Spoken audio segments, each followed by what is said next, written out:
வணக்கம் நண்பர்களே இன்றைக்கி இந்த டாபிக் என்னென்னா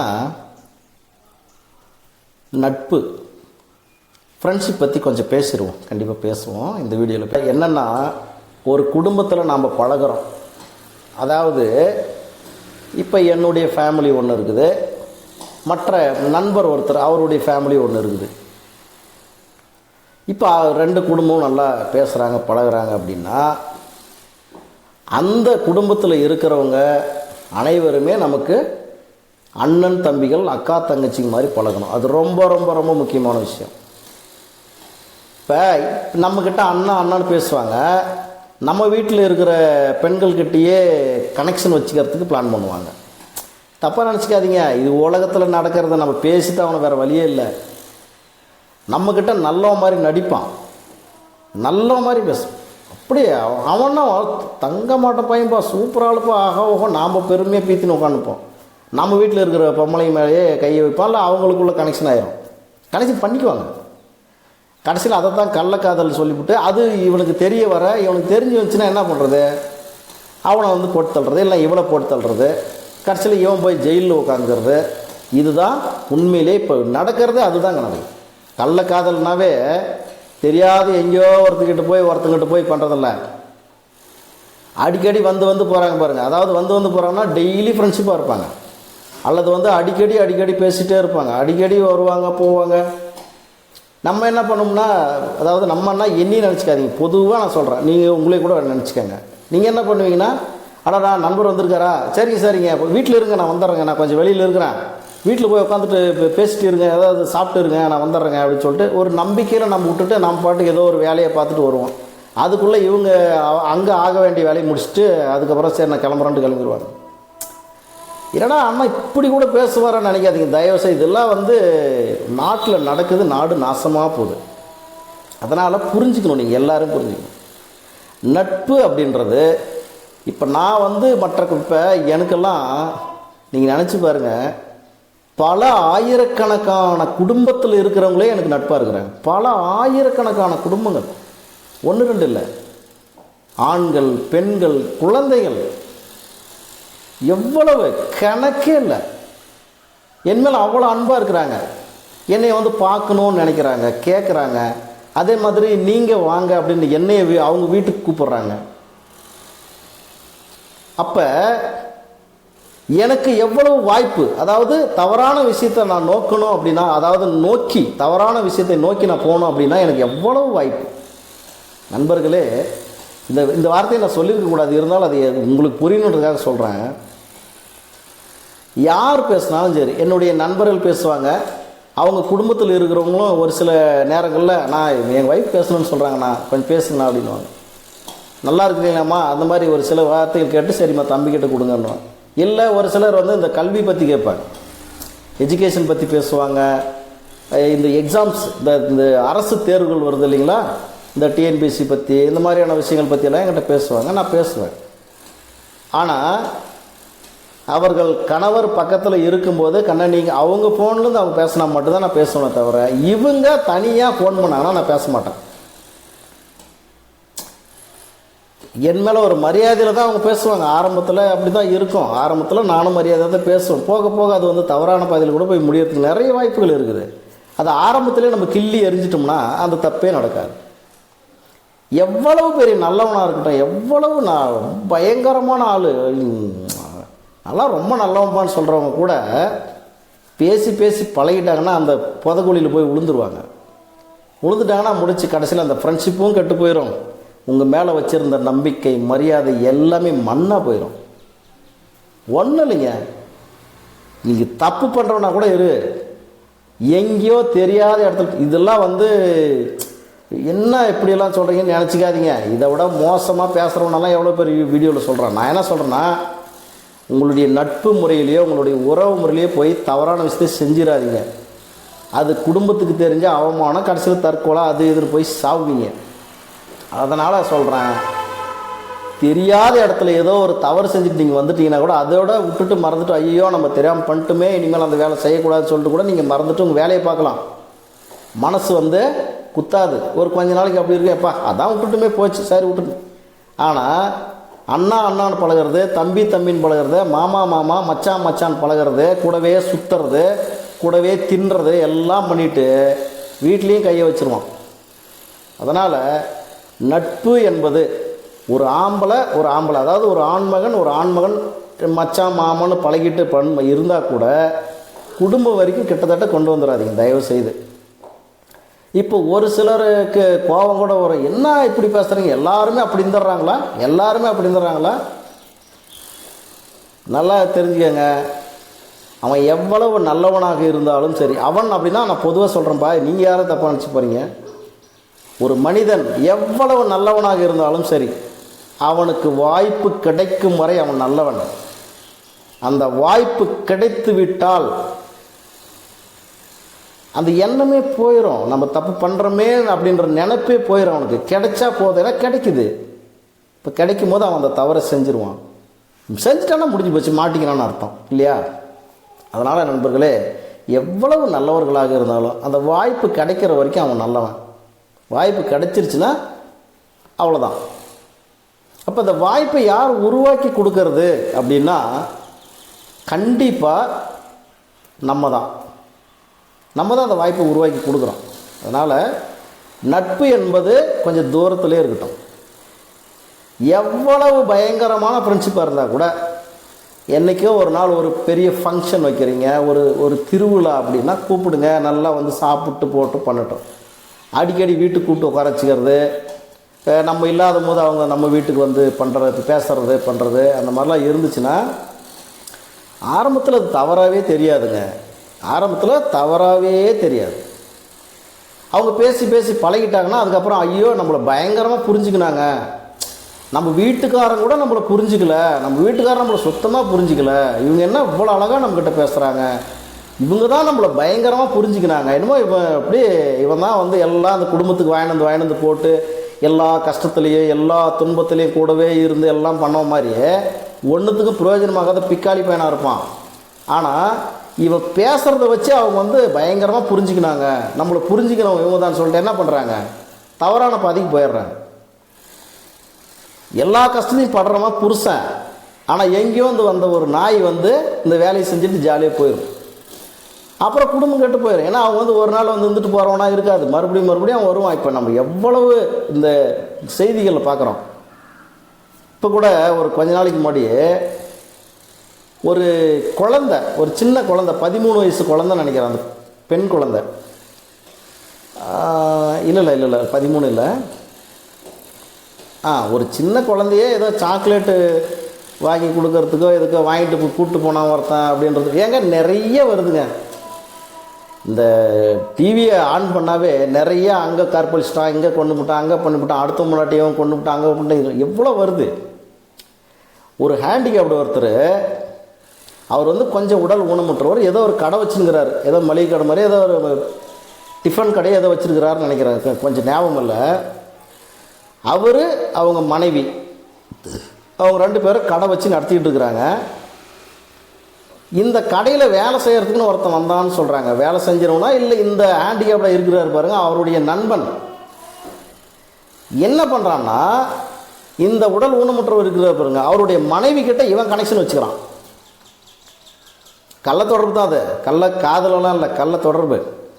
இவன் கனெக்ஷன் வச்சுக்கிட்டு அதுக்கப்புறம் ஏதோ அவளே கொண்டுடுறான்னா என்னவோ. இப்போ பார்த்துங்க, ஏன்னா நிறைய பார்க்குறதுனால நம்மளுக்கு வந்து அது இதுதான் கரெக்டாக ஞாபகம் வரதில்லை. அந்த குழந்தைய கொண்டு போய் அந்த குழந்தையும் சதிச்சிட்றான். அதுக்கப்புறம் தான் பார்த்தா தெரியுது அவங்க மனைவி எதோ குடிகாரி, அவளும் குடிக்கிறா அப்படின்ற மாதிரிலாம் வந்துருச்சு. நீங்கள் பாருங்கள், அது எனக்கு நிறைய பார்க்குறதுனால கரெக்டாக அது என்னன்னு சொல்ல முடியல, நடக்குது. இதுக்கு என்ன காரணம்? நட்பு தானே. இந்த ஒரு ஆண்மகன் இன்னொருத்தன் கூட நட்பு வச்சுக்கின்னு பண்ணியிருந்ததுனால தான் அவன் வந்து அடிக்கடி அவன் வீட்டுக்கு வரும்போது அவங்க ஒய்ஃப் கிட்ட கனெக்ஷன் ஆகி அந்த குடும்பமே கெட்டு குடிச்சவராகி போயிடுச்சு, இன்றைக்கி நாசமாக போயிடுச்சா. அதனால் நட்பு அப்படின்றது இவ்வளோ தாங்க நட்பு, வேறு ஒன்றும் ஐயா பெரிய ஃப்ரெண்டு மயிர் அதெல்லாம் வந்து உள் மனசுக்குள்ளே ஒருத்தர் மேலே நம்ம நம்பிக்கை வச்சுட்டோம்னா அந்த நம்பிக்கைக்கு பாத்திரமாக நம்ம இருக்கணும். இப்போ எனக்கெல்லாம் தெரியாதா, எங்கே வேணாலும் போக முடியாது என்னால். எத்தனை எத்தனை நண்பர்கள் கூப்பிட்றாங்க என்னை பார்க்குறதுக்கு. நீங்கள் வாங்கினா நம்ம வீட்டுக்கு வாங்க, நம்ம வீட்டுக்கு வாங்கன்னு சொல்லி. கார் வச்சுன்னுக்கிறேன். அழகாக சண்டே டைமில் காரை காலையில் எடுத்தோம்னா ஒரு 4-5 ஊர் சுற்றின்னு வந்துடலாம். போயிட்டு அப்படியே போகலாம், அங்கே போகலாம், அங்கே போகலாம், அங்கே போகலாம். ஒரு நாளைக்கு ஒரு 5-6 நண்பர்கள் வீட்டுக்கு போயிட்டு அப்படியே ஜாலியாக உட்காந்து பேசிட்டு வர முடியாது என்னால். சொல்லுங்கள், நீங்களே சொல்லுங்கள். ஆனால் அந்த வேலை நமக்கு தேவையில்லை. ஏதோ என்றைக்கோ ஒரு நாளைக்கு ஒரு மெசேஜ் போடுறீங்களா, அந்த மெசேஜை நான் ரிப்ளை பண்ணுறேன்னா அதோட முடிஞ்சு போச்சு. ஒரு சில நண்பர்களுக்கு நானே ஃபோன் பண்ணி பேசுவேன். அவங்க எப்படின்னு தெரியும், எனக்கு அவங்களுடைய கேரக்டர் என்னன்னு தெரியும். நான் இல்லைன்னா வீட்டு பக்கமே வரமாட்டாங்க. இப்போ நான் வந்துடுவாங்க, என்னை பார்க்குறதுக்கு வருவாங்க வீட்டுக்கு. என்னை பார்க்குறதுக்கு வீட்டுக்கு வரேன்னு சொல்லுவாங்க. எல்லாம் பர்மிஷன் கேட்டுட்டு தான் வருவாங்க. வரும்பொழுது அவங்க வரும்பொழுது நான் எங்கள் வீட்டில் இல்லை, நான் வேறு வேலையாக வெளியில் போயிட்டுருக்கிறேன்னா வீட்டான நிற்கவே மாட்டாங்க. அப்படி கொஞ்சம் தூரமாக போயிடுவாங்க. எங்கேயாச்சும் அண்ணன் வர்ற வரைக்கும் நம்ம அந்த பக்கமாக இருக்கலாம் அப்படின்னு சொல்லிட்டு போயிடுவாங்க. அப்படி இருந்துட்டு அதுக்கப்புறம் நான் வீட்டுக்கு வந்துட்டு எங்கே நான் ஆளே காணோம் அப்படின்னா, ஆனால் நீங்கள் இல்லை, அதனால் நாங்கள் அப்படி அந்த பக்கமாக போய் உட்காந்துட்டு இருந்தோம்னா அப்படின்னா, ஏப்பா வாங்கண்ணே ஏகண்ணே அப்படி வீட்டுக்கு கூப்பிடு. இதுதான் உண்மையான நட்பு. பெரிய இப்போ புட்டிங்க மாதிரி அப்படியே நம்ம இல்லைன்னா சரி டக்குன்னு நம்ம ஆளுங்க வீட்டில் நான் போய் நம்ம வீட்டில் போய் உட்காந்துக்கினேன் அங்கே ஏதாவது குட்டையை குழப்பின்னு உட்காந்துக்கிறவனா தான் அது நட்பே இல்லை. அவன் நல்லவன் அப்படின்னு நினைக்கிறது தான் மிகப்பெரிய தவறு. நல்லா தெரிஞ்சுக்கங்க. அப்படியே சும்மா பயங்கரமாக பில்டப் விட்டுக்கின்னு பீழா விட்டுக்கின்னு உட்காந்துக்கின்னு அப்படியே பேசுறது, அந்த மாதிரி பேசுகிறாங்கன்னாவே அவன் நம்ம குடும்பத்தை கெடுக்கிறதுக்கு வந்த ஒரு நாதாரி அப்படின்றத நீங்கள் நல்லா புரிஞ்சுக்கணும். எப்போ எவ்வளவு மரியாதையாக எவ்வளவு சரியாக பேசுகிறாங்கன்றதையும் நம்ம தெரிஞ்சுக்கணும். ஒரு நட்பு முறையில் ரொம்ப ரொம்ப முக்கியமான விஷயம் என்னென்னா, நீங்கள் நண்பர்களாக இருக்கிறீங்கன்னா அது உங்களோட வச்சுக்கோங்க, குடும்பத்துக்குள்ளே கொண்டு வராதிங்க. நட்புன்றதை தயவு செய்து குடும்பத்துக்குள்ளே கொண்டு வந்துட்டிங்கன்னா அந்த குடும்பம் நாரி போயிடும். ஆனால் இது பல பேருக்கு எதிர்மறையான கருத்து மாதிரி கூட தெரியலாம். ஆனால் அந்த குடும்பம் நாரி போன பிறகு என்னை பற்றி நினச்சி பார்ப்பேன். நான் சொன்னதை நினச்சி பார்ப்பேன். ஆஹா, அப்போவே அண்ணன் சொன்னார், நம்ம அவரை தப்பாக நினச்சின்னு உட்காந்துதான் இன்றைக்கி நம்ம குடும்பம் நாரி போச்சேன்னு நினைப்பாங்க. நட்புன்றது கொஞ்சம் தள்ளியே வச்சுக்கோங்க. அது யாராக இருந்தாலும் சரி, குடும்பத்துக்குள்ளே கொண்டு வந்து அடிக்கடி இங்கே நம்ம இல்லாத போது வீட்டுக்குள்ளே வந்து அவங்க பேசுகிற மாதிரியான விஷயங்கள்லாம் நடந்துச்சுன்னா அந்த குடும்பம் நாரி நாசமாக போயிடும். அதனால் நட்புன்றது தேவைதான், நான் இல்லைன்னு சொல்லலை. அது நாகரீகமான நட்பாக இருக்கணும், ஆத்மார்த்தமான உண்மையான நட்பாக இருக்கணும். இப்போ நான் பேசுகிறேன், நல்ல நண்பர்கள் எவ்வளோ பேர் இருக்கிறாங்க. அவங்கக்கிட்ட பேசிக்கிட்டு அப்படியே அவங்க ஒய்ஃபு இப்போ என்கிட்ட பேசணுன்னு ஆசைப்படுவாங்க. கண்டிப்பாக எவ்வளோ பேர் நல்லதுக்கு தான், தப்பாக நினச்சிக்காதீங்க. அண்ணங்கிட்ட பேசணும், அவரை நம்ம வெறும் வீடியோலேயே பார்த்துட்டு இருக்கிறோமே, அவர் நம்மக்கிட்ட 2 வார்த்தை பேசினாவே எவ்வளோ சந்தோஷப்படுறது. நிறைய பல ஆயிரக்கணக்கான பேர் என்கிட்ட பேசணும்னு ஆசைப்படுவாங்க. அப்போ பேசும்போது நம்ம நல்ல அன்பாக தானே பேசுவோங்க. ஏய் என்ன எதுக்கு எங்கிட்ட பேசுகிற நீ அப்படியே பேசுவோங்க, இல்லை தானே? கண்ணே நல்லா இருக்கியாம்மா, நல்லா இருக்கீங்களா, சாப்பிட்டீங்களாம்மா, பரவாயில்ல, குழந்தைங்களாம் எப்படி இருக்கிறாங்க, இல்லை ஏதோ ஒன்று நல்லபடியாக அன்பாக பேசும்போது ஆஹா எவ்வளோ அழகாக பேசுகிறாரு அப்படின்னும் போது இன்னொரு நாளைக்கு நம்மக்கிட்ட பேசணும்னு அவங்களுக்கு ஒரு ஆசை வரும். அவங்க பேசுகிறதுக்கு ட்ரை பண்ணும்போது நம்மளும் அதை அட்டன் பண்ணி பேசணும்னா அது பேச ஒவ்வொரு நாளும் என்ன ஆகும், அந்த அன்பு அதிகரிக்கும். அப்புறம் ஒரு நாள் நேரில் பார்க்கணும் அப்படின்ற சுச்சுவேஷன் கூட வந்துடும். நான் உங்களை நேரில் பார்க்கணும், சரி ரைட்டு, இதில் போய் என்ன தப்பு இருக்குது, வரேங்க கண்டிப்பாக வரேன்னா வந்து பார்க்கும்போது கம்முன்னு உட்காந்துவாங்களா, அவங்களுக்குள்ளே இருக்கிற விஷயங்களெல்லாம் பேசுவாங்க. இல்லைனா அவங்க புருஷனை பற்றி தப்பாக சொல்லுவாங்க நம்மக்கிட்ட. என் புருஷன் சரியில்லை, காசு கொண்டு வந்து கொடுக்குறதில்ல, இல்லை வேலைக்கு போகிறதில்ல, இல்லை ஏதோ ஒரு குறைய சொல்லுவாங்க. அப்போ இவன் என்ன பண்ணுவான், அனுதாபப்பட்டு அப்படியா உன் புருஷன் இப்படியா அப்படி, இவன் என்னமோ ரொம்ப யோகினாட்டமே அவங்ககிட்ட போய் நல்லவன் மாதிரி நடிப்பான். இவன் குடும்பத்தில் அதை விட மோசமாக பண்ணிகிட்டு இருப்பான் இல்லையா நண்பர்களே?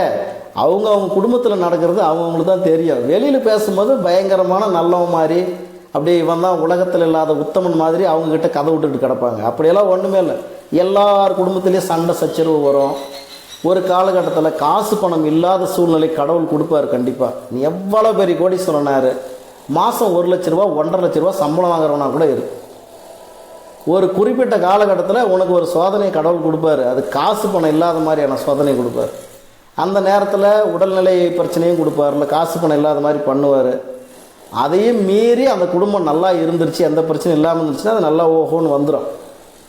அதுக்குள்ளவே இந்த குடும்பத்தில் இருக்கக்கூடிய பெண்கள் என்ன பண்ணுறாங்கன்னா, இவனுக்கு அவன் நல்லா வாங்கின்னு வந்து போடும்போது எல்லாம் பண்ணும் போதெல்லாம் நல்லா தின்னுபுட்டு ஜாலியாக இருப்பாங்க. அவன் கஷ்டம் வந்துருச்சுன்னும் போது அவனை பற்றி குறை சொல்கிறது, இல்லை மற்றவங்கிட்ட போய் ஃப்ரெண்ட்ஷிப் வச்சுக்கின்னு பேசுறது, அவங்க தான் ரொம்ப நல்லவங்க, இவன் ரொம்ப மோசமானவன் நினச்சிக்கிறது. குடும்பத்தில் நிறைய பெண்கள் அந்த மாதிரி பண்ணுறாங்க. அது என் குடும்பமாக இருக்கட்டும், மற்ற குடும்பமாக இருக்கட்டும், எந்த குடும்பமாக இருக்கட்டும், யோசிச்சு பாருங்கள், நீங்கள் உங்களுக்கு புரியும். அப்போ இவ்வளோ கஷ்டத்துலையெல்லாம் நம்மளை வந்து காப்பாற்றி எவ்வளோ பண்ணியிருந்தான், அவன் கஷ்டப்படும் போது நம்ம அவனுக்கு உறுதுணையாக இருக்கணும்னு நினைக்கிறதில்ல. ஏதோ ஒரு பிக்காளி பையன் வந்து நல்லா ஆஹா ஓகோன்னு ஜாலியாக சிரித்து பேசிட்டான்னா அவன் பக்கம் அவன் தான் நல்லவன் அப்படின்ற மாதிரிலாம் பண்ணிக்குவாங்க. அப்போ அதுக்கு காரணம் என்னென்னா நம்மளே அதுக்கு வழி விட்டுற மாதிரி ஆயிடுது. அதனால் இந்த ஃப்ரெண்ட்ஷிப்ன்றது கொஞ்சம் பார்த்து ஜாக்கிரதையாக இருந்துக்கங்க. இது வந்து குடும்பத்துக்கு உண்டான ஒரு விஷயம். குடும்பத்தை பாதுகாக்கணும்னா ஃப்ரெண்ட்ஷிப்னா ஃப்ரெண்ட்ஷிப்போட அதோட கட் பண்ணி நிறுத்திக்கணுமே தவிர சும்மா அடிக்கடி வீட்டுக்கு கூட்டின்னு வந்து பண்ணிக்கணும் பேசிக்கணும் பண்ணின்னு உட்காந்து. நான் நிறைய நண்பர்களை நம்ம வீட்டுக்கு கூப்பிட்டு வரேன். ஆனால் எனக்கு தெரியும் யாரை வீட்டுக்கு கூப்பிட்டு வரணும், யாரை கூப்பிட்டு வரக்கூடாதுன்னு இப்போ ஓரளவுக்கு புரிஞ்சுக்கிறேன். இதுக்கு முன்னாடியெல்லாம் வந்து கண்ட நாய் போன நாய், சாக்கடையில் இருக்கிற பன்னி, சாக்கடையில் இருக்கக்கூடிய பன்னிகள், தெருநாய்கள், பொறிக்கு நாய்கள், எனக்கு தெரியாது. சத்தியமாக அவங்களாம் அந்த மாதிரி ஆளுன்னு எனக்கு தெரியாது. அப்படியெல்லாம் இருக்கிறவங்க எல்லாரையும் என் வீட்டில் கூட்டின்னு வந்து உட்கார வச்சு அதுக்கப்புறமா தான் ஓரளவுக்கு கொஞ்சம் புரிதல் வந்துச்சு எனக்கு. இது வந்து ஒரு குடும்பம். கண்ட நாய் போன நாய், தெருவில் இருக்கிற நாய், சாக்கடையில் உழற்றி கொண்டு இருக்கக்கூடிய பன்னிகள் எல்லாத்தையுமே நம்ம வந்து வீட்டுக்குள்ளே கொண்டு வந்து உட்கார வச்சோம்னா நம்ம வீடு நாரி போயிடும் அப்படின்றத ஓரளவுக்கு நான் புரிஞ்சுக்கின பிறகு, எல்லாமே அனுபவத்தில் சொல்கிறது தான், புரிஞ்சுக்கின பிறகு யாரை கிட்ட சேர்த்தணும் யாரை கிட்ட சேர்த்தக்கூடாது அப்படின்ற புரிதல் எனக்கு வந்த பிறகு தான் இப்போ யாராக இருந்தாலும் சரி, உங்களுடைய இப்போ என்ன என்கிட்ட பேசுகிறீங்களோ அன்பாக பேசுங்க, அவ்வளோதான் முடிஞ்சு. ஒரு இடத்துல இப்போ கோழியோ சேவலோ ஒரு சில நண்பர்கள் வாங்கிறதுக்கு வராங்க, ரொம்ப நல்லவங்களாக கூட இருப்பாங்க, அது யாரோ இருந்துட்டு போட்டோம்.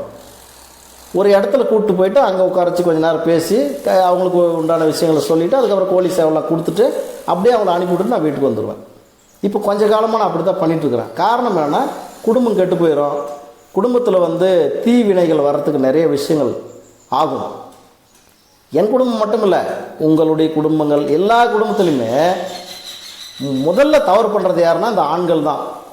அப்படியே ரொம்ப நல்லவங்க ஆஹா ஓஹோன்னு கூட்டின்னு வந்து வீட்டில் உட்காரச்சின்னு பேசின்னு பண்ணியிருந்தீங்கன்னா கடைசியில் உங்கள் குடும்பம் நாசமாக போயிடும், நாரி போயிடும். அதனால் அது வேணாம். எனக்கு முளையிலேயே கிள்ளி எறிய தெரியும். எந்த ஒரு விஷயமா இருந்தாலும் சரி, அதை நானே ஒரு தவறு பண்ணுறேன்னா கூட அந்த தவறு பண்ணுறேங்கன்ற ஒரு நினைப்பு எனக்கு வந்துருச்சுன்னா முளையிலே கிள்ளி எறிஞ்சிருவேன், ஆடா தூ அவ்வளோதான் அப்படின்ட்டு. அந்த மாதிரி ஒரு மனதிடம் படைத்தவன் நான். குடும்பத்திலே அந்த மாதிரியான ஒரு சிறு தவறு நடக்க போகுதுன்னு தெரிஞ்சிருச்சுன்னா அதோட சரி, அதோட முடிச்சு பண்ணிக்குவோம். நான் ஒரு சிலரால் அந்த கண்ட்ரோல் பண்ண முடியாது, அந்த கண்ட்ரோலுக்கு கொண்டு வரவே முடியாது. கடைசியில் குடும்பம் நாசமாக போயிடும். அதுக்கு தான் சொல்கிறேன், வேண்டான்றான். ஃப்ரெண்ட்ஷிப்னா ஃப்ரெண்ட்ஷிப்போடு இருந்துட்டு போட்டோம், குடும்பத்துக்குள்ளே வரக்கூடாது. ஒன்று. ரெண்டாவது வந்து இந்த நட்பு முறையில் பணம் கொடுக்கறது வாங்கிறதுன்னு ஒரு விஷயம் இருக்குது இல்லையா, அது ரொம்ப ரொம்ப முக்கியமான விஷயம். நட்பு முறையில் நீங்கள் பணம் கொடுங்க, நான் வேணான்னு சொல்லலை, கொடுக்காதீங்க நான் சொல்லவே மாட்டேன். ஏன்னா கொடுத்து உதவக்கூடிய குணம்தான் நம்மளுடைய தமிழர்களுடைய பண்பாடு கலாச்சாரம், நம்ம உடம்புலே ஊறி போன ஒரு விஷயம், கொடுத்து உதவக்கூடிய விஷயம். ஆனால் நட்புன்ற முறையில் நீங்கள் கொடுக்குறீங்க அப்படின்னா ஏதோ ஒரு பணம் 100 ரூபாயோ 1000 ரூபாயோ 10,000 ரூபாயோ 10 லட்சமோ நீங்கள் கொடுக்குறீங்கன்னா அது உங்கள் காசாக இருக்கணும் முதல்ல. அதாவது நீங்கள் சம்பாதிச்சு வச்சிருக்கக்கூடிய பணமாக இருக்கணும். அதை வந்து நீங்கள் உங்களுடைய நண்பருக்கு நீங்கள் தாராளமாக கொடுங்க. அவர் கஷ்டப்படுறாருன்னா கண்டிப்பாக கொடுங்க, நான் வேணான்னு சொல்லலை. ஏனென்றால் அவரே இல்லைன்னு தான் கஷ்டப்படுறாரு. அப்போ நீங்கள் என்ன பண்ணுறீங்கன்னா, யாரோ ஒருத்தர்கிட்ட கடனை வாங்கிட்டு வந்து ஐயோ நம்ம நண்பன் கஷ்டப்படுறான்ட்டு உங்ககிட்ட ஒன்றுமே இருக்காது, வேறு யாராவது முக்கியமான நண்பர்கிட்டையோ இல்லை வேறு வட்டிக்கோ நீங்கள் வாங்கி அவருக்கு நீங்கள் காசு கொடுத்துட்டிங்கன்னா ஏற்கனவே அவர் கஷ்டப்படுறாரு, அந்த காசு எப்படி அவரால் ரிட்டர்ன் திருப்பி கொடுக்க முடியும்? அதை நீங்கள் யோசிச்சு பார்க்கணும். அதுக்கப்புறம் இந்த கடங்காரன் வந்து உங்களை கேட்பான், இல்லை இல்லைங்க என் நண்பனுக்கு தான் நான் வாங்கி கொடுத்தேன், அவர் கண்டிப்பாக கொடுத்துருவாரு, நான் கொடுக்குறேங்க, கொஞ்சம் டைம் சொல்லுவீங்க, ஒரு 3 மாதம் டைம் கொடுங்க, 6 மாதம் கொடுங்க, 1 வருஷம், ஏதோ ஒரு டைம், அதுக்கு வட்டி ஏறிட்டே இருக்கும். அப்போ உங்கள் நண்பன்கிட்ட நீங்கள் போய் என்ன பண்ணுவீங்க, எப்பா கஷ்டம்னு கேட்டேன், எங்கிட்ட இல்லாத வேறு ஒருத்தருக்கு நான் வாங்கி கொடுத்தேன், இப்போ அவர் கேட்க ஆரம்பிச்சிட்டாரு, ஏதாவது பண்ணி கொடுப்பா அப்படின்னு சொல்லி கேட்டால், டேய் நானே சாப்பாட்டு கஷ்டப்பட்டு தானே இருக்கிறேன், ஏதோ நீ கொடுத்த காசு ஏதோ ஒரு கொஞ்சம் ஒரு உதவியாக இருந்துச்சு, இப்போ அந்த காசு என்கிட்ட இல்லை, என்னால் இப்போ எப்படி கொடுக்க முடியும்னு அந்த நண்பர் சொல்கிறாருன்னா நீங்கள் என்ன பண்ணுவீங்க? அதெல்லாம் எனக்கு தெரியாது, நீ அப்போ கஷ்டம்னு கேட்டால் நான் வட்டிக்கு வாங்கி கொடுத்துட்டான், நீ என்ன பண்ணுவ எனக்கு தெரியாது, அந்த காசை கொடு அப்படின்னு நீங்கள் போய் அவரை பிடிக்க ஆரம்பிச்சிருவீங்க. ஏன்னா இங்கே காசு கொடுத்தவங்க கேட்குறாங்க, அப்போ உங்களாலேயும் ஒன்றும் பண்ண முடியாது. அப்போ அந்த நண்பரை நீங்கள் டார்ச்சர் கொடுக்க ஆரம்பிச்சிருவீங்க. இப்போ டார்ச்சர் கொடுக்கும்போது அந்த நட்பு பிரிவினை ஆகும், நட்பு பிரிஞ்சு போயிடும், உங்களுக்குள்ள சண்டை வரும், அல்லது கொலையில் கூட போய் முடியும் அந்த விஷயம். ஒன்றா அவர் உங்களை கொலை பண்ணுறான், என்னடா இவன் கொடுத்துட்டு சும்மா டார்ச்சர் பண்ணுறான், இவனை ஆளை வச்சு போட்டு தள்ளிட்ட முடிஞ்சு போச்சு ஒன்று. இல்லைன்னா இவன் நம்மக்கிட்ட வாங்கிக்கின்னு ஏமாத்துறான்னு சொல்லிட்டு நீங்கள் போய் ஒரு தவறு பண்ணுறது. இது நடக்கக்கூடிய விஷயத்த நான் சொல்கிறேன், நானாக கற்பனையெல்லாம் பண்ணி சொல்லலை. எவ்வளவு செய்திகள் நம்ம பார்க்குறோம். காசை கொடுத்துட்டு போய் கேட்டாங்கன்னா அவங்கள அடித்து கொள்வது, இல்லைனா அவன் காசு வாங்கின்னு போனவன் ஏமாத்தினே இருக்கிறான்ட்டு இவன் கட்டுப்பாய் போய் அவங்கள ஆள் வச்சு கொள்வது நடக்குதா இல்லையா? அதனால் ஒரே ஒரு விஷயம் சொல்கிறேன், நல்லா தெரிஞ்சுக்க நண்பர்களே. ஒரு நண்பர் உங்களுக்கு ரொம்ப ரொம்ப முக்கியமான நண்பர், நல்லவர், கண்டிப்பாக அவருக்கு நம்ம உதவி பண்ணணும்னு நீங்கள் நினச்சிட்டிங்கன்னா உங்கள் கையில் இருக்குதா அப்படியே எடுத்து கொடுத்துருங்க. அது எவ்வளோ காசு இருந்தாலும் சரி எடுத்து கொடுத்துருங்க. நண்பா இந்தா வச்சுக்கோ, உன்னால் எப்போ முடியுதோ கொடு, எனக்கு நான் அந்த காசு வேணான்னு சொல்லலை, உன்னால் எப்போ முடியுதோ கொடு. இல்லையா கொடுக்க முடியலையா நான் அதை பற்றி கவலையே பட மாட்டேன், ஏன்னா இது என்னுடைய பணம், என்கிட்ட இருந்துச்சு, நான் உனக்கு கொடுத்துட்டேன், வச்சுக்கோ, வச்சு பயன்படுத்திக்க, முடிஞ்சா கொடு, இல்லைனா விடு, நான் அதை பற்றி யோசிக்கவே மாட்டேன் நண்பா அப்படின்னு நீங்கள் பண்ணிங்கன்னா அந்த நட்பு என்றைக்குமே இன்னும் வலு பெறும், அந்த நட்பு இன்னும் பெருசாகும். அவர் ஆஹா இவ்வளவு கஷ்டத்தில் இவர் கொடுத்துட்டு உன்னால் முடிஞ்சா கொடு, எல்லாம் பரவாயில்ல விடு அப்படின்னு சொல்கிறாருன்னா, அப்படி அப்போ அவங்க என்ன நினைப்பாங்கன்னா, நம்ம கூடிய விரைவில் ரெடி ஆகணும், கடனெல்லாம் அடைக்கணும், நல்லபடியாக ரெடியான பிறகு அவருக்கு நம்ம அந்த பணத்தை கொடுக்கணும், அந்த எண்ணம் அவங்களுக்கு வந்துடும். ஆனால் நம்ம நீங்கள் அதை பற்றி கவலைப்பட வேண்டிய அவசியமே இல்லை. ஏன்னா நீங்கள் கொடுத்தது எது? நீங்களாக உழைச்சி சம்பாதிச்சு வச்சிருந்த காசு, அதை கொடுத்தாலே உங்களுக்கு ஒன்றும் பெரிய நஷ்டமெல்லாம் இல்லை, உண்மையா இல்லையா? அதனால் நண்பர்களே, நட்பு முறையில் கொடுப்பல் வாங்கல் நம்ம சொல்லுவோம் இல்லைங்களா, கொடுக்கறது வாங்கிறது, அது உங்களுடைய பணமாக உங்களுடைய பொருளாக இருந்தால் நீங்கள் தாராளமாக கொடுத்துருங்க. ஆனால் கொடுத்துக்கிட்டு சும்மா டார்ச்சர் கொடுத்துங்கிற வேலையெல்லாம் இருக்கக்கூடாது. அவங்களால இப்போ மறுபடியும் எப்போ கொடுக்க முடியுமோ அப்போ கொடுக்கட்டும் அப்படின்ற மனசு இருந்தால் காசு கொடுங்க. இல்லைன்னா கொடுத்து கெட்டவனாகிறத விட கொடுக்காமல் கெட்டவனாயிக்க. புரியுதா உங்களுக்கு? கொடுத்து கெட்டவனாகிறத விட கொடுக்காமல் கெட்டவனாயிக்க. எப்பா தெய்வமே தெய்வமே என்கிட்ட ஒன்றும் இல்லை சாமி, நீ என்கிட்ட எத்தனை வாட்டி கேட்டாலும் என்கிட்ட ஒன்றும் இல்லை சாமி அப்படின்னு ஒரு 2 நாள் 3 நாள் நீங்கள் சொல்லி பாருங்கள். அப்புறம் கேட்குறத விட்டுருவாங்க. எப்பா இவங்ககிட்ட கேட்டால் கிடைக்க போகிறதால நம்ம வேறு பக்கம் பார்க்கலான்னு சொல்லிட்டு வேறு பக்கம் பார்த்துக்குவாங்க. இந்த நட்பு முறையில் இன்னும் எவ்வளவோ இருக்குது நண்பர்களே. காசு பணம் கொடுக்கக்கூடிய விஷயத்தை பற்றி நான் இப்போ சொல்லிட்டேன். அவங்க எவ்வளோ நல்ல நண்பராக கூட இருக்கட்டும், உங்கள் கையில் இருந்தால் தாராளமாக கொடுங்க. ஆனால் நீங்கள் மறுபடியும் அதை எதிர்பார்க்கக்கூடாது. நண்பனுக்கு நம்ம ஒரு உதவி செஞ்சுருக்குறோம், முடிஞ்சால் அவங்க எப்போவோ கொடுக்க முடிஞ்சால் கொடுக்கட்டும், இல்லைன்னா பரவாயில்ல விடு, நம்ம நண்பனுக்கு தான் நம்ம செஞ்சோம் அப்படின்ற மனசார நீங்கள் அந்த விஷயத்தை செஞ்சுருங்க. அவர் உங்களுக்கு ரிட்டர்ன் கொடுக்குறாரோ இல்லையா, அதை விட பல மடங்கு கடவுள் உங்களுக்கு நன்மை செஞ்சிருவார். அதை நான் நிறைய டைம் நானே அனுபவிச்சிருக்கிறேன். அந்த விஷயத்தில் இல்லைன்னு சொல்ல மாட்டேன். நான் நண்பர்கள் அதான் எனக்கு பிடித்தமான நண்பர்கள் ஏதோ ஒரு காசு பணம் கேட்குறாங்கன்னா நான் இல்லைன்னு சொல்ல மாட்டேன். என்கிட்ட இருந்தால் உடனடியாக அனுப்பிவிட்ருவோம், காசு வச்சுக்கப்பா, உங்களால் எப்போ முடியுதோ அப்போ கொடுங்க அப்படின்னு சொல்லிடுவோம். ஒரு சிலருக்கு உதவியாக செய்கிறத நான் இப்போ கொடுத்ததை நீங்களும் மறந்துடுங்க, நானும் மறந்துடுறேன், அவ்வளோதான். இந்த காசு விஷயம் மட்டும் நம்மளுக்குள்ளே வரவே, அதாவது நான் கொடுத்ததை நீங்கள் நினைக்கவே கூடாது, மறந்துடுங்க, என்னால் முடிஞ்ச உதவி அப்படி சொல்லி நண்பர்களை அந்த மாதிரியும் செஞ்சுக்கலாம், நம்ம தப்பே இல்லை. ஆனால் நம்மக்கிட்ட இல்லைன்னாலும் வேறு யார்கிட்டையாவது கடனை வாங்கி கொண்டு போய் அவங்களுக்கு கொடுத்துவிட்டு அந்த கடைக்காரன் கேட்கும் போது நீங்கள் அங்கே போய் சண்டை பண்ணுறதுனா அந்த குடும்பமே நாசமாக போயிடும். அதனால் தயவு செய்து அந்த வேலையை பண்ணாதீங்க. நட்பு முறையில் இது ஒரு விஷயம் நண்பர்களே. அதே மாதிரி இன்னும் நிறைய இருக்குதுங்க. நம்பி நாசமாக போகிறதுன்னு ஒன்று இருக்குது. அதாவது நண்பனை நம்பி நாசமாக போகிறதுன்னு ஒரு விஷயம் இருக்குது. அந்த மாதிரி நாம் வந்து ரொம்ப பயங்கரமான நம்பிக்கை வச்சிடக்கூடாது. ஒரு சிலர் வந்து சொல்ல மாட்டாங்க, சொல்லாமலே நன்மைகள் செஞ்சுருவாங்க நண்பர்கள். அது மாதிரி நண்பர்களையும் நான் பார்த்துருக்குறேன். ஆனால் ஒரு சிலர் ஓவராக பில்டப் விட்டுனே இருப்பாங்க. அவங்கள நம்பி கண்டிப்பாக இவங்க கொடுத்துருவாங்க, கண்டிப்பாக இவங்க நம்மளுக்கு செய்வாங்க, இதை வச்சு நம்ம ஓரளவுக்கு வந்துடலாம், ஏதோ ஒன்று பண்ணலான்னு சொல்லிட்டு நம்பினே இருப்பாங்க. இன்றைக்கி நாளைக்கு இழுக்கடிச்சு கடைசியில் இல்லைப்பா அது ஆகிற மாதிரி தெரில, நான் ட்ரை பண்ணி பார்த்தேன் அது முடியாதாட்டுங்குது அப்படின்ட்டாங்கன்னா இவனை நம்பின்னு வருஷ கணக்கில் உட்காந்து வந்துருப்பான். 1 வருஷம் 2 வருஷம் கூட இவன் கண்டிப்பாக தருவான், இவனை வச்சு நம்ம வந்து ஓரளவுக்கு ரெடி ஆகிக்கலாம், நம்ம கடனெல்லாம் கட்டிடலாம், அந்த மாதிரிலாம் கூட ஒரு சிலர் நினச்சிட்டு இருப்பாங்க. அதுதான் நம்பி நாசமாக போகிறது. அதனால் யார் மேலேயும் பெருசாக நம்பிக்கை வச்சு அவங்க பண்ணாதான் நம்ம ரெடி ஆக முடியும் அப்படிலாம் நினைக்காதீங்க. உங்கள் மீது நீங்கள் நம்பிக்கை வையுங்கள். அதாவது நீங்கள் அப்படின்றது யாருன்னா கடவுள். இப்போ நமக்கு ஒரு ஆன்மா இருக்குதுங்க, நம்ம ஒரு ஆன்மா.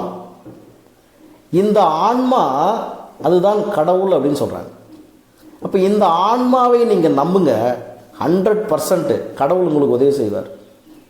உங்களுக்கு ஒரு பிரச்சனை, ரொம்ப கஷ்டம், வாழ்க்கையில் யாரையுமே நம்ப முடியல, இல்லை வாழ்க்கையில் யார்கிட்ட கேட்டாலும் நம்மளுக்கு எதுவுமே கிடைக்கல, இவ்வளோ பிரச்சனையை அனுபவிச்சுட்டு இருக்கிறோமே அப்படின்னு நினச்சிட்டு இருக்கிறவங்க, உங்களுக்கு பிடித்தமான ஒரு தெய்வத்தை, ஒரு சாமியவை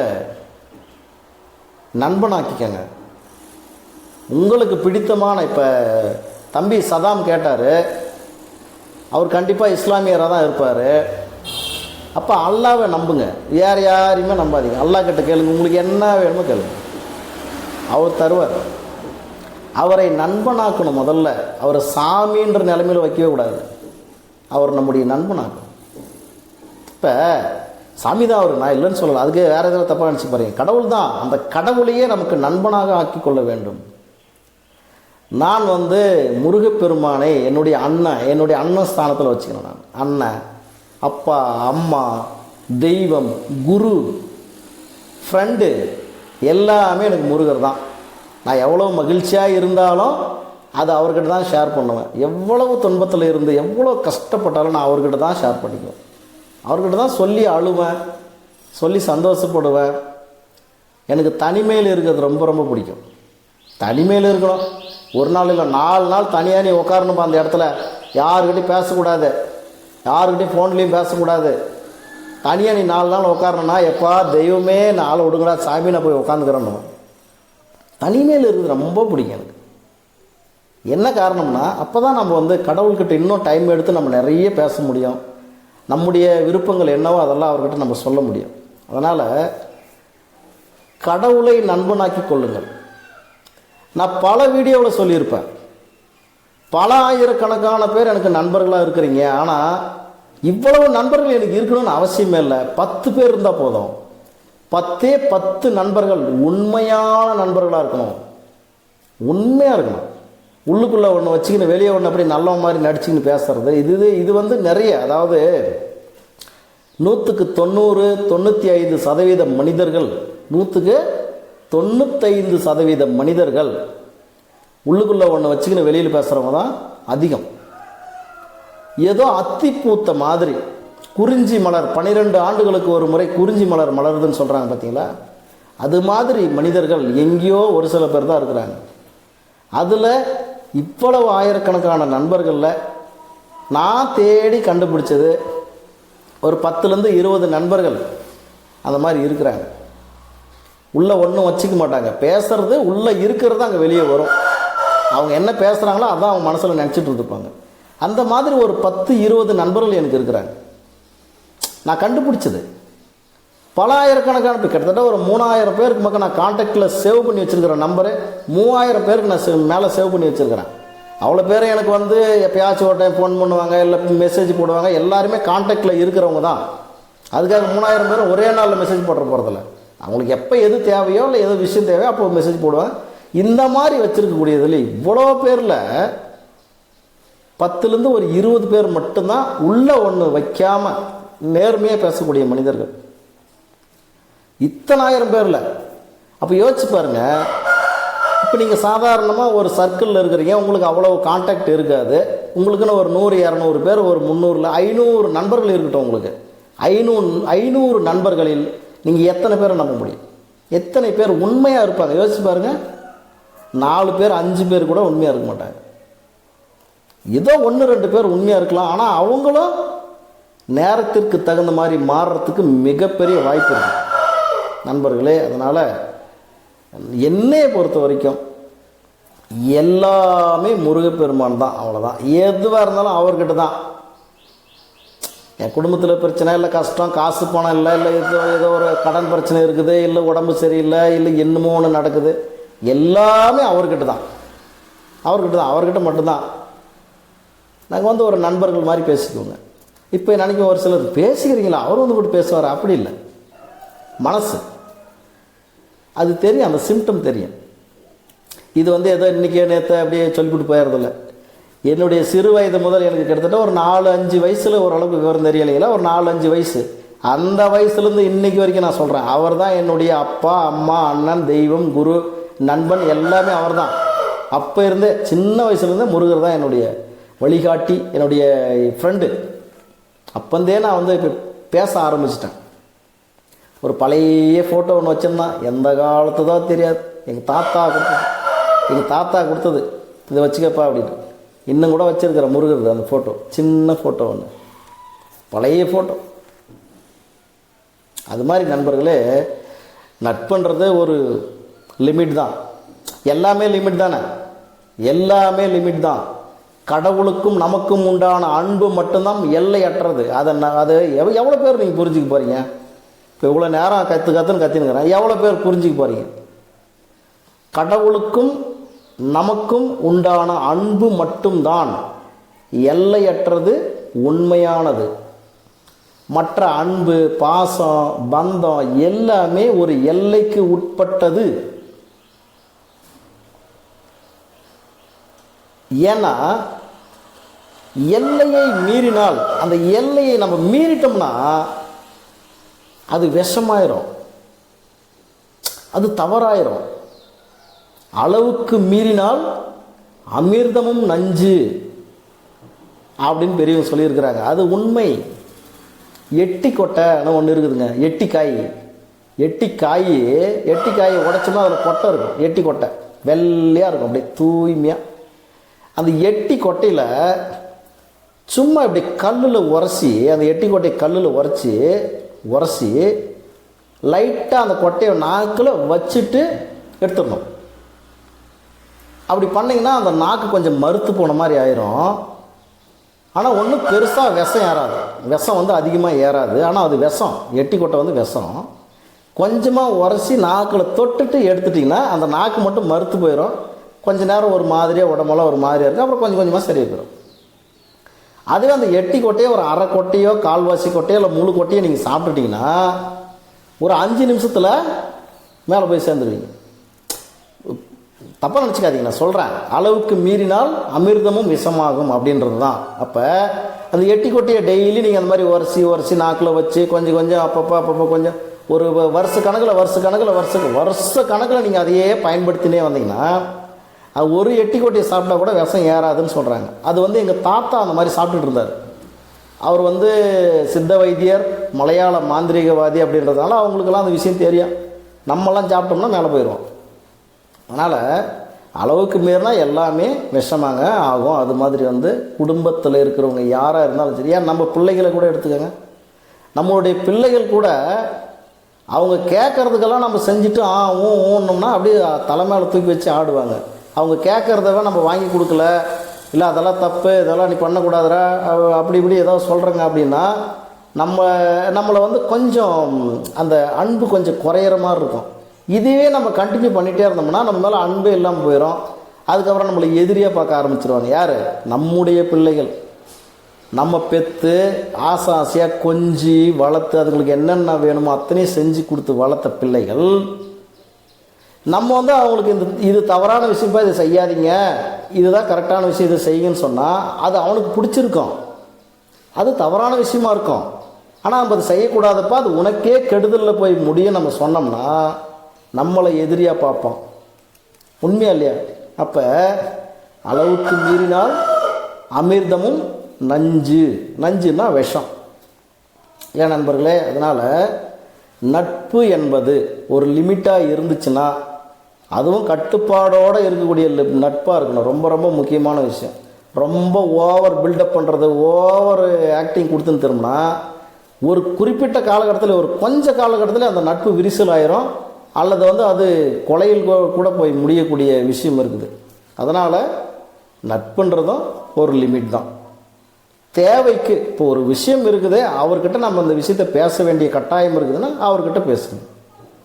பேச வேண்டிய விஷயமே இல்லைன்னா கூட சும்மா போனை போட்டுக்கின்னு பேசிக்கின்னு பண்ணிக்கின்னு அங்கே போகலாம் வா மச்சான், இங்கே போகலாம் வா, இல்லை மச்சான் எங்கள் வீட்டுக்கு போகலாம் வா மச்சான் நான் உங்கள் வீட்டுக்கு வர தேவையே இல்லை. அது குடும்பம் இல்லை, அது குட்டிச்ச ஒரு மாதிரி ஆகி போயிடும். அதனால் நண்பர்களே, எல்லாத்துலேயுமே ஒரு லிமிட் வச்சுக்கோங்க, அதுதான் கரெக்டாக இருக்கும். பணம் கொடுக்கறது வாங்கிறது ரொம்ப ரொம்ப முக்கியமான விஷயம். உங்கள்கிட்ட இருந்தால் கொடுத்துருங்க, இல்லைனா நீங்கள் கடன் வாங்கி யாருக்கும், அது நண்பர்களாக இருந்தாலும் சரி, உறவினர்களாக இருந்தால் கூட சரி, கடன் வாங்கி யாருக்கும் பணத்தை கொடுத்துடாதீங்க. கடைசியில் உங்களுக்குள்ளவே அந்த பிரச்சனை வந்துடும். ரெண்டாவது, ஒரு நட்பு இருக்குதுன்னா அடிக்கடி வீட்டுக்கு கூப்பிட்டு பண்ணிக்கினா அவங்கள உட்கார வச்சுட்டு பேசிக்கின்னு ஜாலியாக பண்ணியிருந்தீங்கன்னா நீ நாசமாக தலைமையில் துண்டை போட்டு நீ வெளியே ஓடி போயிடணும். எல்லாம் வேலைக்கு ஆகாது, அந்த மாதிரி நடக்கும். ஏன்னா எல்லாமே லிமிட் தான். லிமிட்டை தாண்டிடுச்சுன்னா உன்னையே முடிச்சிருவாங்க. புரியுதா? அதனால் உன் குடும்பம்னா உன் குடும்பத்தோடு நீ அப்படி இருந்துக்க. புரியுதா நண்பர்களே? கடைசியில் நம்முடைய முதல்வர் மதிப்பிற்குரிய திரு விஜய் அவர்களுடைய ஆக்ஷனை நான் பண்ணிட்டேன். இல்லை, அந்த ஆக்ஷன் சூப்பராக இருந்துச்சு உண்மையிலே. ஒரு சிலருக்கு இது சொன்னதை கூட கடுப்பாக இருக்கலாம். என்ன ஒரு சட்டமன்றத்தில் போய் அப்படிலாம் பண்ணலாமான்னா, ஏன் பண்ணால் என்ன அவர் அதாவது அது ஸ்டைலாகவும் இருந்துச்சு, ரொம்ப சூப்பராக இருந்துச்சு. யாரோ என்னமோ என்னை பற்றி எதுவும் நினச்சிட்டு போட்டா, அதை பற்றிலாம் எனக்கு கவலை இல்லை. நல்லவங்கன்னா நான் நல்லவன் பாராட்டுவேன், கெட்டவனா கெட்டவன் சொல்லிவிடுவேன் நான்.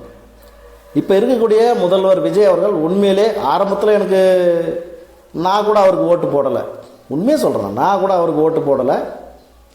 நான் ரெட்டை இலைக்கு தான் ஓட்டு போட்டேன். ஏன்னா எங்கள் தொகுதியில் ரெட்டையில் தான் நின்றுச்சு. ரெட்டையில் தான் ஐயா தான் நின்னார், அது ரெட்டை இலைக்கு தான் நான் போட்டேன். ஆனால் நான் ஆரம்பத்துலேருந்து பார்த்தீங்கன்னா நான் பாட்டாளி மக்கள் கட்சிக்கு மட்டும்தான் ஓட்டு போடுவேன்.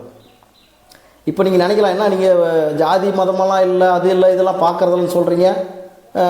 பாட்டாளி மக்கள் கட்சினா அப்போ வன்னியர். ஆமாம், நான் வன்னியர் கவுண்டர் நான். அப்போ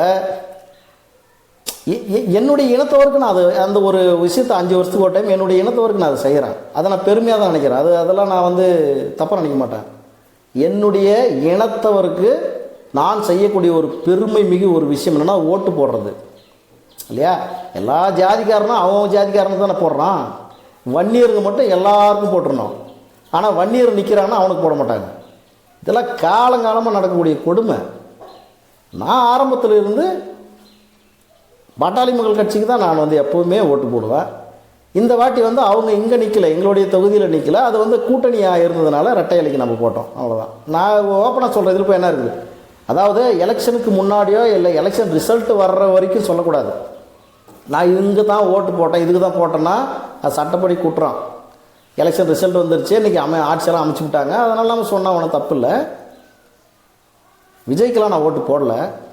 ஆனால் அவர் ஜெயிச்சிட்டாருன்னும் போது ஒரு பக்கம் ஒரு மகிழ்ச்சியாகவும் இருந்துச்சு. ஐயா எடப்பாடியார் தோத்துட்டார், அதாவது தோத்துட்டாருன்னா எம்எல்ஏவில் ஜெயிச்சிட்டாரு. தமிழ்நாட்டிலே அவர் தான் நம்பர் 1 ஜெயித்தார். ஐயா எடப்பாடியார் தான் ஓட்டு வித்தியாசம் அதிகமானது தமிழ்நாட்டிலே அவர் தான் ஜெயித்தார். அது ஒரு சந்தோஷம் தான். இருந்தாலும் அவர் ஆட்சிக்கு வந்திருந்தால் நல்லா இருந்திருக்கும், விவசாயிகளுக்கு நல்லா இருந்திருக்கும். மிக மிக மிக முக்கியம், விவசாயம் இல்லைன்னா அங்கே நாடு நாசமாக போவாதா? விவசாயிகளுக்கு ரொம்ப நல்லா இருந்திருக்கும். ஆனால் இப்போ இந்த ஒரு 50 நாள் ஆட்சியில் விஜய் அவர்களுடைய இதெல்லாம் விஷயம்லாம் பார்க்கும்போது இன்னும் சிறப்பாக செய்வார். எப்படி ஐயா எடப்பாடியார் வந்திருந்தாலும் சரி, இல்லை வேறு கட்சிக்காரங்க வந்திருந்தாலும் சரி, அவர்களை விட இவர் மிக சிறப்பாக செய்வார் அப்படின்னு நம்பிக்கை இருக்குது. காரணம் என்னென்னா, ஊழல் லஞ்சம்ன்றதை ஒழிச்சிருவோன்னு சொல்லிட்டாரு. இப்போ அந்த ஓரளவுக்கு பண்ணிட்டு வராங்க. அது போக சட்டம் ஒழுங்கு, இது மட்டும்தான் இப்போ பிரச்சனையாக இருக்குது. அது இன்னும் சரி செய்ய முடியலை, கொஞ்சம் கொஞ்சமாக செஞ்சிருவாங்கன்ற நம்பிக்கை இருக்குது.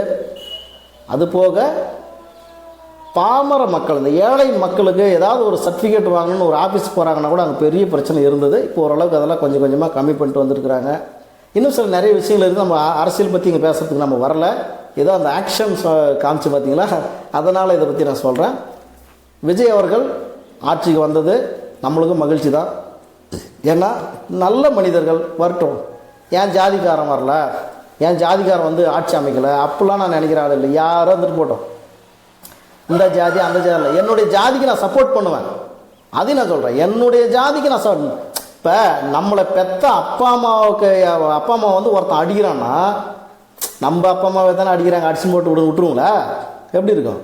அது மாதிரி தான் ஓட்டு போடுறோம்னா அது நம்ம ஜாதிக்கு நம்ம சப்போர்ட் பண்ணுறது தான் ரொம்ப ரொம்ப முக்கியமான விஷயம். அதை தான் நான் செஞ்சேன்.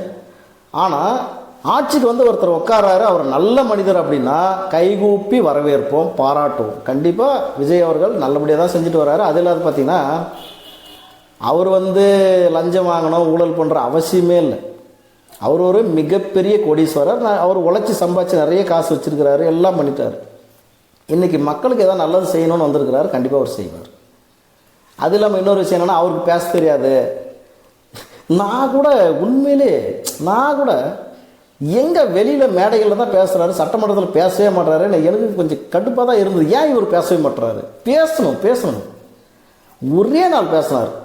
கவர்னருடைய உரைக்கு அப்புறம் முதல்வருடைய ஸ்பீச் வரும்.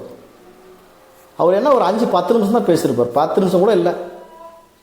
ஸ்பீச்னா அப்படி இருக்கணும். அந்த பேப்பரை பார்த்து படித்தார், நான் அதை சொல்லலை. பேப்பரை பார்த்து நிறைய நேரம் படித்தார், நிறைய விஷயங்கள் சொன்னார், நான் அதை சொல்லலை. பேப்பர் இல்லாமல் பேசினார் பார்த்தீங்களா, ஒரு 7-8 நிமிஷம், அதுதான் ஸ்பீச்சு. பாயிண்ட்டாக பேசுகிறாரு, பர்ஃபெக்டாக பேசுகிறார். அவர் பயங்கரமாக பேசுவார்ன்றதை நான் அப்போ தான் கண்டுபிடிச்சேன். நல்லபடியாக செய்யட்டும். நான் நாட்டு மக்களுக்கு நல்லது நடந்தால் சந்தோஷம்தான். சரி நண்பர்களே, அதனால் நட்புன்ற விஷயத்தில் தயவு செய்து லிமிட்டை தாண்டாதீங்க. லிமிட்டை தாண்டினீங்கன்னா குடும்பம் குட்டிச்சவராகி போயிடும். நான் அதை சொல்லி முடிச்சுக்கிறேன். ஏதாவது முடிக்கும்போது குட்டிச்சவர்னு சொல்கிறாருன்னு நினச்சிக்காதீங்க. அப்போ தான் உங்களுக்கு வந்து அது வரைக்கும் ஏதாவது ஒரு தவறு செய்கிறீங்க, இந்த நட்பு விஷயத்தில் ஒரு பிரச்சனை வருதுன்னா நான் இப்போ பேசுறது உங்களுக்கு ஞாபகம் வரும். அண்ணா அப்போவே சொன்னார், குடும்பம் குடிச்சவராகி போயிடும்ட்டு. நம்மளுக்கு தேவையா அப்படின்ற எண்ணம் வரும். அதனால் நண்பர்களே, நல்லவங்களாக இருங்க, எல்லாருக்கும் நல்லவங்களாக இருங்க. முடிஞ்ச உதவி செய்யுங்க, தப்பே இல்லை. அவன் கேட்டவனா கூட வந்துட்டு போட்டோம், உதவி செஞ்சுட்டு போவாங்க. அதுக்கப்புறம் அவன் பண்ணுறதுக்கு அவன் அனுபவிச்சுன்னு போய் போகிறான். ஒன்றும் அவனை அப்படி ஓஹோன்னு வாழ்ந்துட்டு போகிறதில்ல. ஆனால் அதையும் நீங்கள் கண்டினியூ பண்ணாதீங்க.